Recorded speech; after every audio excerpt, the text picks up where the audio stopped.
2028 সাল থেকে শিক্ষাক্ষেত্রে রিফর্ম কারিকুলাম বাস্তবায়ন করা হবে।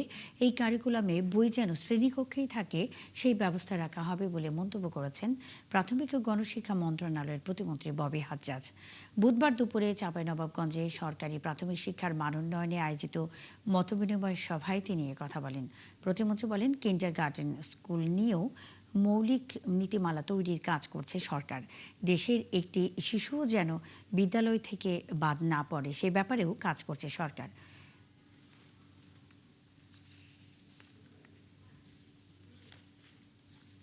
কারিকুলামটা আবার সুন্দর করে সাজানোর কাজ করছে। সুন্দর করে সাজানোর কাজ মানে কি? মানে ইতিমধ্যে কিছু ব্যর্থতা আছে আমাদের, মানে কারিকুলামে কিছু ব্যর্থতা আছে। কিছু আছে হলো যে আমাদের লার্নিং গোলস গুলো, সো মনে ফাউন্ডেশন লার্নিং বলতে আমরা বুঝি ভাষা এবং গণিত।